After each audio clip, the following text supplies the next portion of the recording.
like to invite onto the stage Allan Chou of RAIDiCal China. I hope that I pronounce it correctly.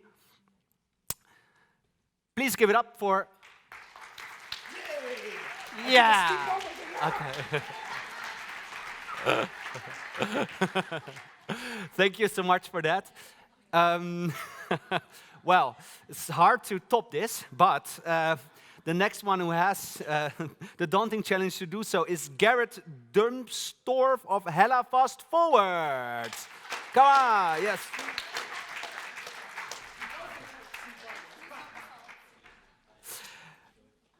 And of course, also very welcome on the panel. He is the managing director of Precious Communications, Lars Voedisch. Where are you, Lars? Yes, there's Lars. Yes. Okay, so we have more or less 20 to 30 minutes to do this. We're going to keep a very high pace, but if you have questions, then Twitter them, right? So get the microphones all, because I want you guys to interact during this panel. So if you don't agree with some from stuff that's being said, then just don't wait for me, just jump on it. So because this is the Asia Pacific Week, this is a panel about being future-proof, it's probably important to know where you're actually based, where you work. So could you please start? Who are you? Where do you work? Yeah, I'm Gerrit Dumstorff. Is it on? Not yet, but it will be. No? Yeah. Yet? No. Okay. I'm the head of Hella Fast Forward Berlin. That's our incubator. So I'm from Hella, automotive company, 40,000 employees, 7,000 employees in research and development. Yeah, we have our incubator here, building new business opportunities. We have another incubator in Shanghai, so Hella Fast Forward Shanghai. And that's where actually this bridge is built to Asia Pacific. Yeah. Yeah, that's mainly me. Okay, perfect. Allan? Hey, hello, Berlin.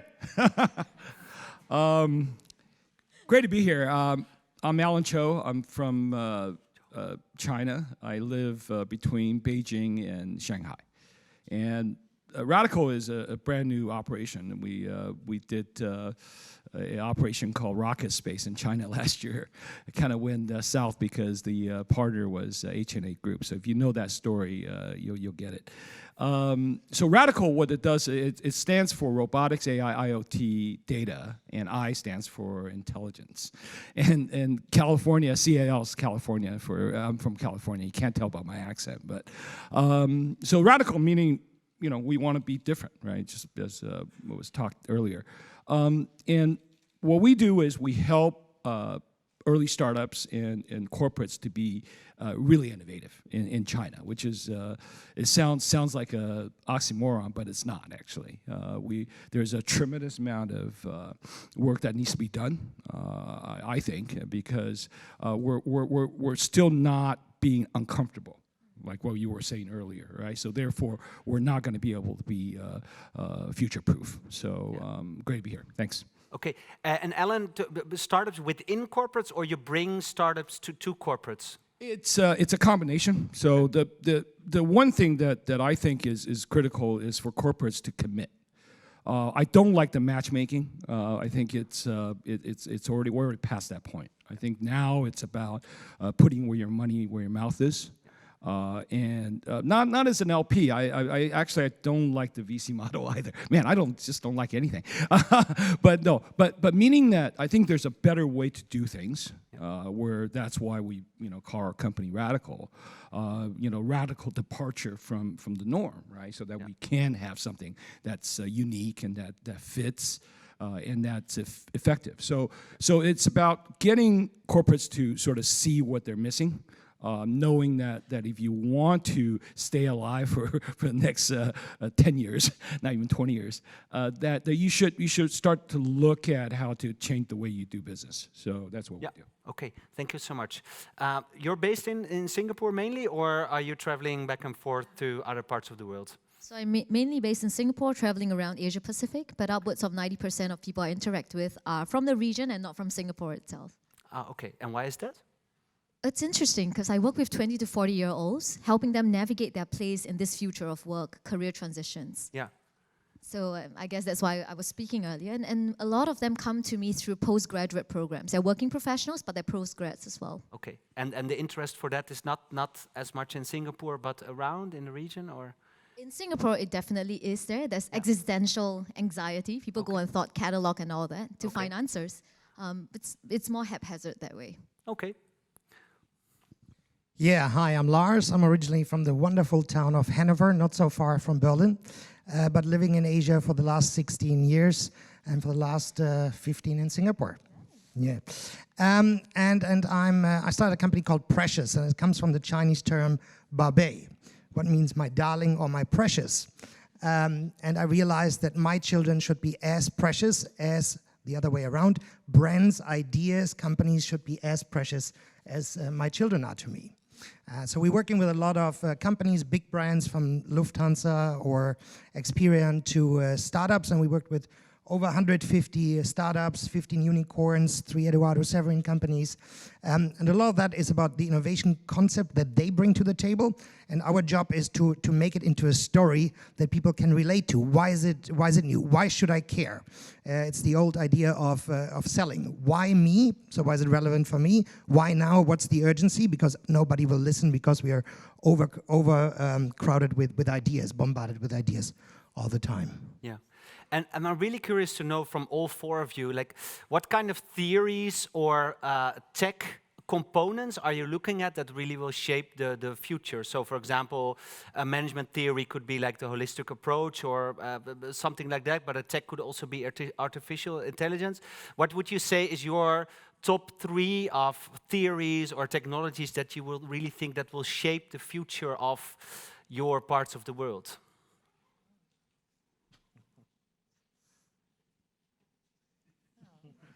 Well, that's actually a good question. I have to think about it. Well, I would definitely think that AI will change a lot for us in 2 ways. Or the transformation in the corporate itself, AI will change a lot, but also on the product side. So if we talk about autonomous driving, AI will be a key to this, and that's very important for us. And in your lab, do you have a certain approach, a management theory, where you think of, okay, this is what we do with our teams in order to also have the right KPIs for us to know if this is working for Hella, this project? It depends on the project. So we always look at different products or different pre-developments. Where can we actually challenge our products by AI? We have different programs. We have a community called Deep Berlin, which is mainly focused on AI. Yeah. So we don't have like a clear thing, but yeah. But that's not on purpose? That's not on purpose that you didn't choose like a theory to execute by to facilitate the process? Sorry? You didn't think about that? What could be like a method to know what you're actually doing when you try to innovate? Well, we are thinking always about new technologies and how those technologies can actually change our products. Yeah. So where does disruption, for example, come from, and what could possibly disrupt our corporate? And that's where new technologies come in, and that's what we always think in all day, every day. Yes, we always have to rethink it, and we let our products challenged by startups. Yeah. Yeah. Does some of you have? Maybe my question is wrong, but I'm looking for the answer. What do you now actually use for management theories and philosophies? I mean, lean, agile, Scrum, all those kinds of methods. Because I think that people are also actually looking for those kind of like insights on behind the walls of the company and the project. You know, what rules do you live by in order to stay future-proof? Add a story. Yeah. So I would say design thinking, all of us have heard about it before, but I was working with a company. They wanted me to engage their actuarial team. 85% millennials, they were feeling very disengaged. Yes. So it was an insurance company. And everyone was excited about it. We wanted to use design thinking to get ideas from the ground, to get people coming up with solutions to problems that they themselves came up with. In the end, it flopped. You know why it flopped?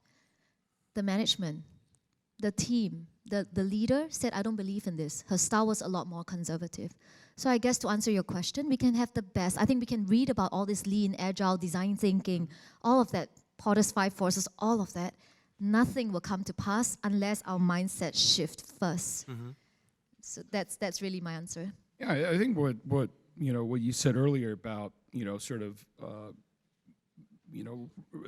looking at what has been past, the experiences, and then seeing how we can actually innovate. All right. So ideation in China is very right now. There's I think there's a lot of confusion. I think this confusion comes in for we're talking about corporates that. One is because of the way that China's developed. I think that there's this halo that China cannot do no wrong, which is quite a problem. I think that we buy into it. You want to buy into it because it's a good thing to be positive and be bold and move forward. But for a company, I think you need to be grounded in the sense that you need to know what is not working. Not everything is working in China, okay? And I think that's one of my speech tomorrow. But so from a corporate engagement standpoint, in China, when you deal with state-owned enterprises, when you deal with these private enterprises, I think a lot of times it is about getting their mindset, getting them to understand what's happening in the rest of the world. The management ideology is very different, right? Very strong on top, middle management, literally no power. Top down, just like the government, and so authoritarianism. So it is to sort of tell the folks, if you want to stay alive, well, or stay competitive, you got to let go a little bit, right? Let it go, let it go. I'm sorry, start getting into another song. But that is literally the simplicity of what we're dealing with. When you say, certain methodology, certain thinking, I don't think it's about technology. I think what we're trying to overcome right now is the basic fundamentals of what makes sense.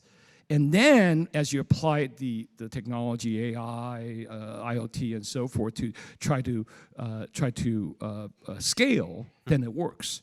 When you can't even get your head around new ideas and innovation, where do you go from there? So I think that is something that will come up more and more as we look deeper into what's happening in the second largest economy in the world. Yeah, we have to do this together until 6 o'clock in the afternoon. I hope you don't get too annoyed by me, but I'd like to make things a little bit less abstract, because it all sounds okay, this is what not is working, and we have to make sense again of things, but come on, of course you have to use your human intelligence, but we have to be able to look up certain keywords after those panel, and because we are interested in a certain theory, something that we recognize, and of course Song Talks and Disney is all cool, but we try to really understand, what it is that you do when you're working with clients, when you're working in your projects, in order to stay future-proof. But because it cannot be that abstract, right? It's very concrete. You talk with companies about their branding, their positioning. You want to know what they've done, how they feel on the inside. And in the innovation space, right? Too often, technology or the invention of a new solution drives the conversation. And what we see a lot of times, it's then, if you take 5 steps back, because a lot of times it's, hey, we have that great solution, but nobody cares about your solution if they're not aware they have a problem in the first place. It sounds very trivial, but a lot of times that's a big challenge in the innovation space, because a great idea is only worth as much as you are able to convince people that it solves a real-world problem. And if you break it down, and that's what we're doing with our clients all the time, at the end of the day, companies only have 3 challenges you more or less help them with.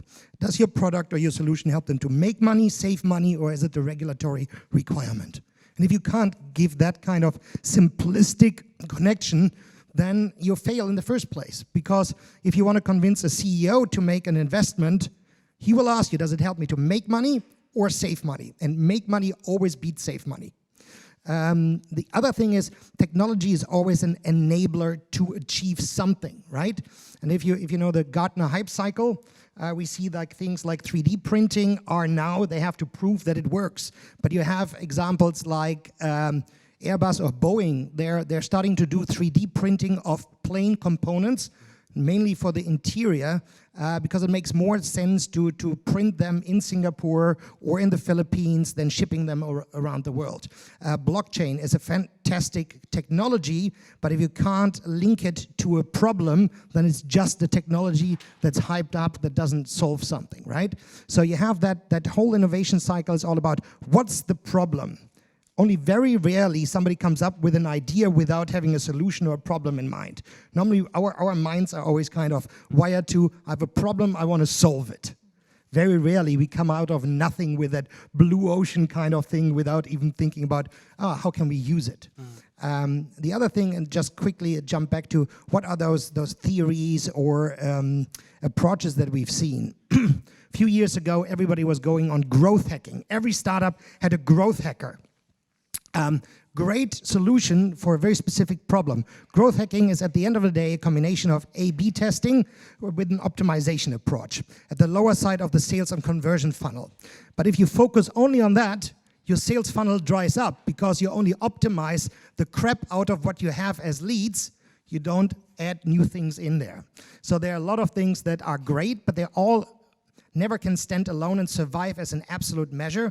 They're all parts of a bigger problem. The bigger problem, if you look from a management perspective, is always like, how much do we need to optimize our organization on executing to drive results? At the same time, how much are we willing to take risk? And we want to have the general ability for agility because we don't know what's coming tomorrow. Thank you.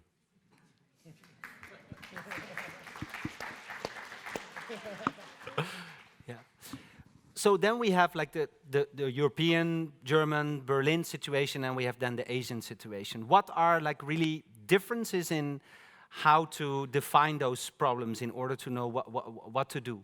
Is it harder in Germany than in, for example, Beijing to get down to the core of what the problem is? Because you already touched upon hierarchical problems, but how do you see this process now going forward? Because it's actually very refreshing that you are saying, okay, because we are here in Berlin are always under the impression that everything in China is bigger, is better, it goes faster, we're so slow, not innovative, and so on.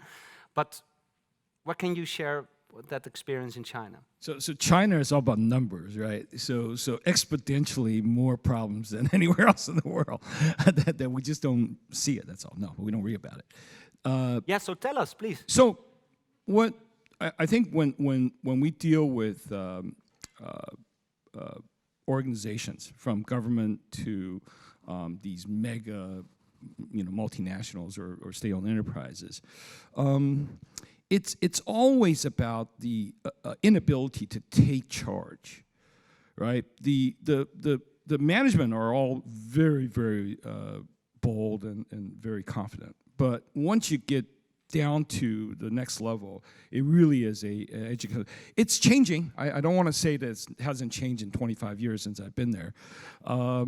It is changing because a lot more folks are educated overseas, and the influence of folks from outside, sort of influencing the inside, right? So that's why these type of events are critical. Is that we do see a lot more Chinese faces and Asian faces here because it's Asia Pacific Week. But I was just at InfoShare, and I'll make this point really quick, but I was just at InfoShare in Poland, in Gdansk, and there were two Asians in the whole 6,000 attendees. There were 2 Chinese there, right? One from Hong Kong Invest, and one from me, right? Me. So, meaning that the engagement, there's not enough engagement, so therefore there's not enough influence from outside. Not saying that ideation from outside of China is always the best. I mean, that's up to discussion. But there's a saying in Chinese that the monk outside of the monastery will get listened to. When they go into a new monastery, they'll get listened to better than anybody else in the monastery. Just this natural respect for people from outside. So so what I've been doing in the last couple of years is trying to sort of bridge and trying to get ideas back to China. Right, not whether or not it's good, it's applicable, or it's going to help them to be future-proof, but at least they get the opportunity to actually listen to folks with some thinking that may help them, so that they can stay competitive. And I think that. But are you happy with that? Are you satisfied by that? By the being stuck in this idea phase, just sharing ideas? No, I think it's executional. Once that the indoctrinate, sort of the indoctrination, right? I don't want to overuse that word, but once that understanding's in place, we have a sort of a starting point. Then we're on the same page. Then I think it becomes easier. Okay. It really is a battle in the sense that you're battling for the not the head, I guess, the head and hearts hearts and minds of these individuals. And one from a perspective of innovation, right? Meaning that we just have to be there, or else it's not gonna. There won't be a future for these companies. It's comfortable right now. So. Yeah, but it's comfortable right now. But I think that it will be a problem if China doesn't adapt really soon. I mean, there's still a lot of room to move. Yeah. So at Hella, 40,000 people, 7,000 work on R&D. It must be very easy for the CEO of Hella to just ignore you guys with your project here in Berlin, right? How do you make sure that it gets down from? I mean, he took a budget decision, enabling you guys to do stuff. But how do you get through? How are you making sure that all those business units in the end then also are going to take those ideas and actually execute on them? So actually in our advisory board, our CFO is part of Hella Fast Forward, also of Hella Ventures. We're in strong engagement with our management board. Also, we talk a lot with our business units and the executives there. And we discuss things, ideas, solutions, problems from day one. And I think that's of equal importance. So you cannot start developing something and in the end, after a year, you go to a business unit and say, hey, we have something here. Yeah. So I think talking about new opportunities, talking about innovation with the, also separating from other innovation vehicles is very important. But if you do something that is not Hella compliant, for example, you have the SAP forms for the administration of lunch, for example, and they're not within the normal regulatory framework. Can you then do things that are normally not allowed within Hella? Yes, we are a little bit separated from processes, from how we hire people, because our slogan is to fail fast. So if we fail, we have to fail fast. And of course, in the end, if it grows, we need a legal setup and everything like this, and we found a solution for that. Yeah. And what have been the achievements so far of Hella? Did you do any investments? And yeah, we have done several strategic investments from Hella Ventures, not Hella Fast Forward. Yeah. But in Hella Fast Forward, we have built so far 2 startups. We are now another startup in the exit phase, just cool. Exiting the incubator. And we have another startup which developed, which did a totally new approach of designing optical systems for automotive lighting based on AI. Well, but the problem was before, and then AI was just, as you said, a solution. Yeah. And it was so interesting and so important for Hella that we are providing or going on with a project internally. So bringing back innovation into the corporate, which is a huge challenge, to be honest.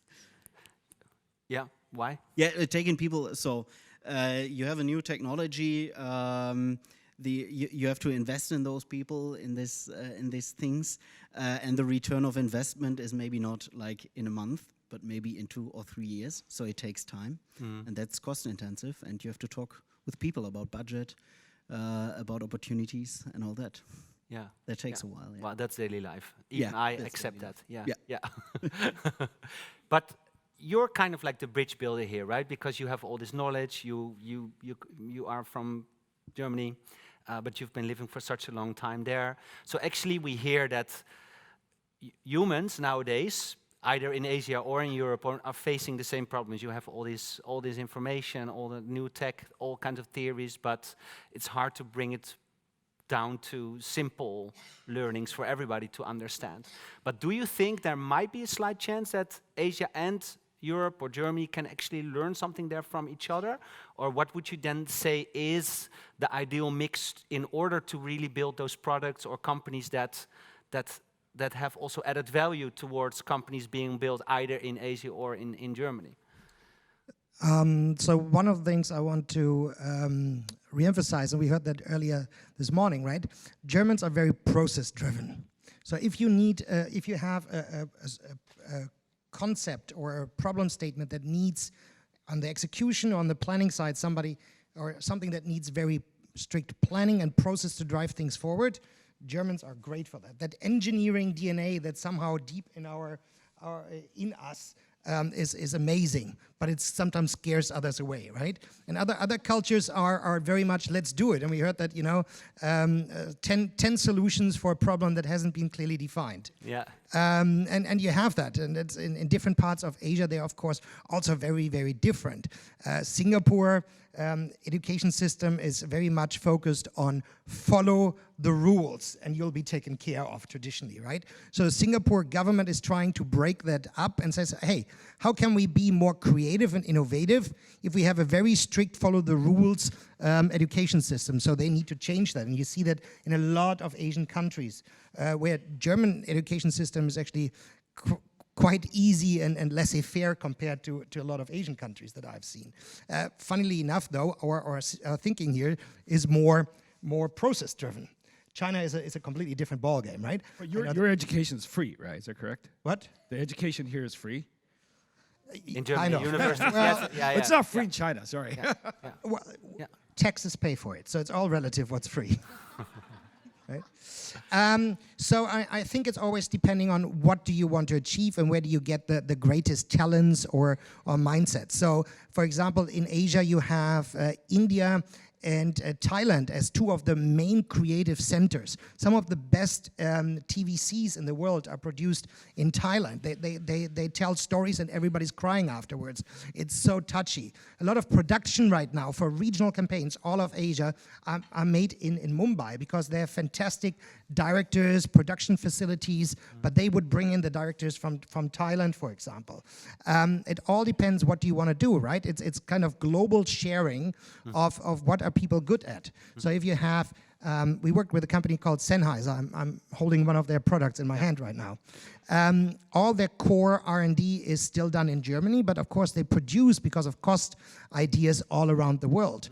But they get always these, and we have that with car companies that have all their design centers around the world, but the core development R&D is normally done in Germany, right?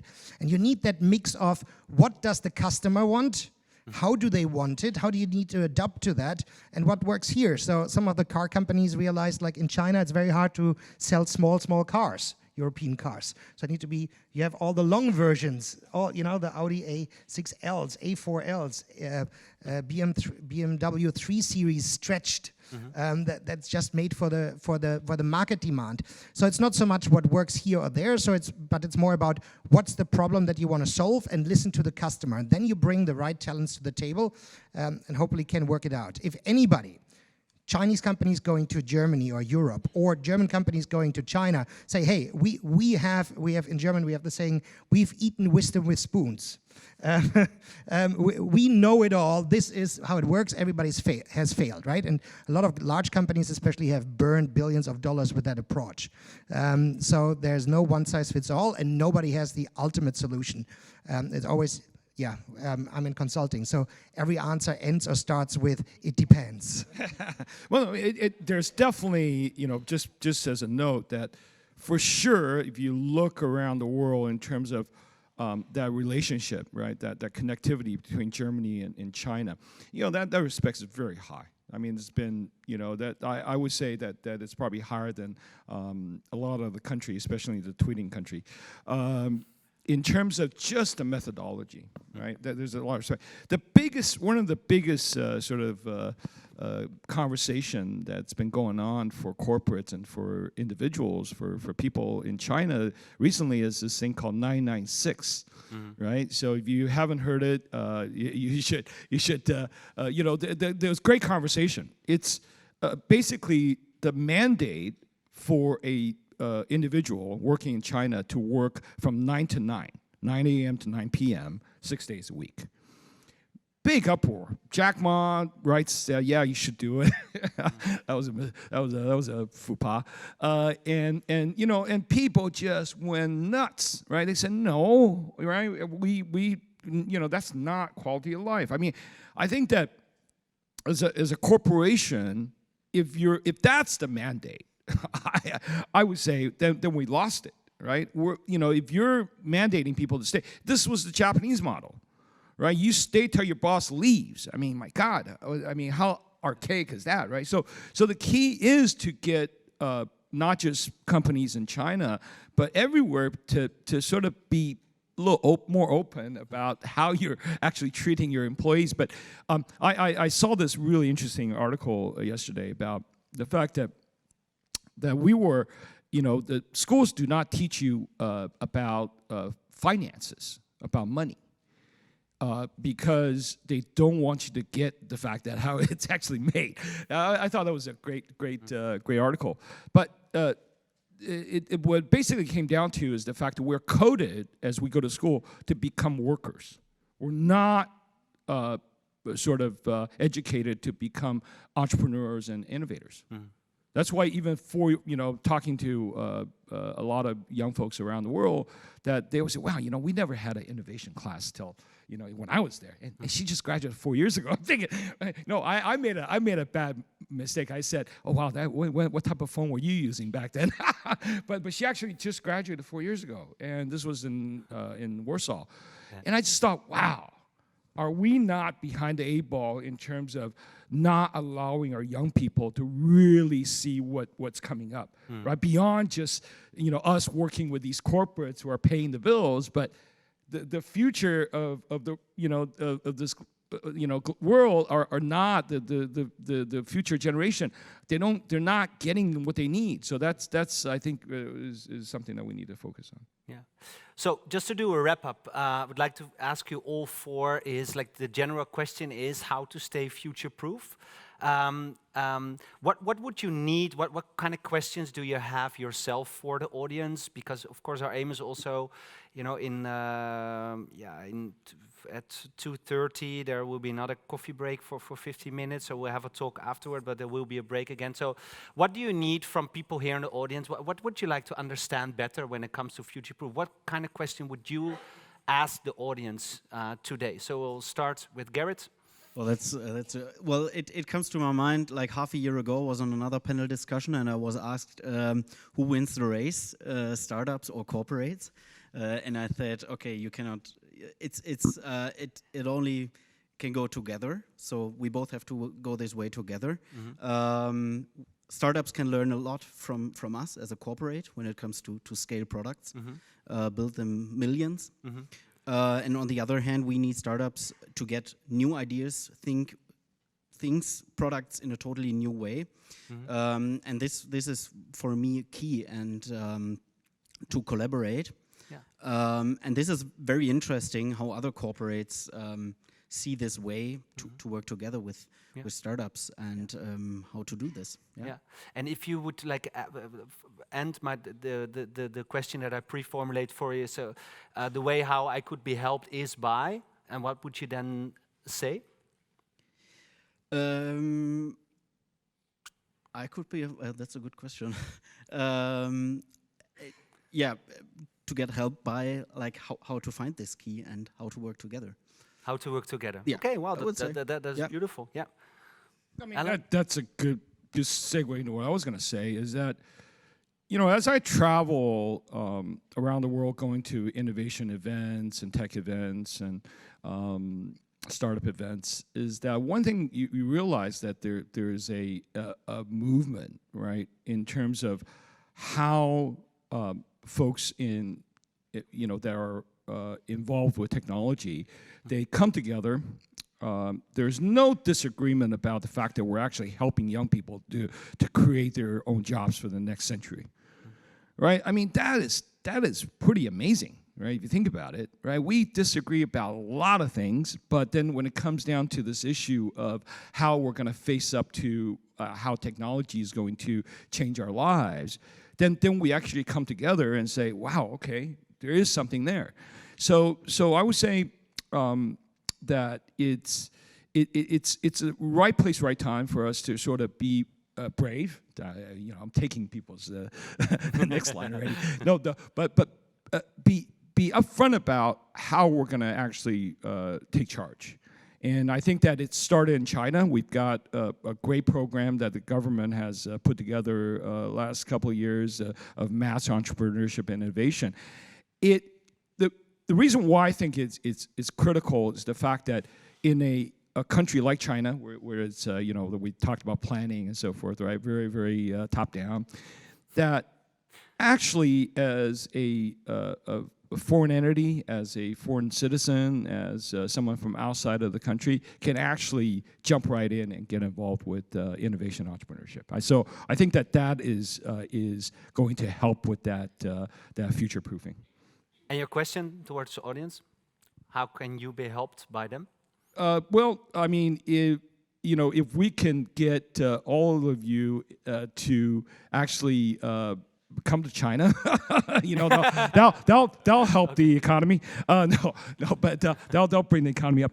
But to engage more, right? To really take the opportunity, whether it's here or when you have an opportunity to go to China, which there are a lot, is to really have a way to really help locals to understand what you're doing here.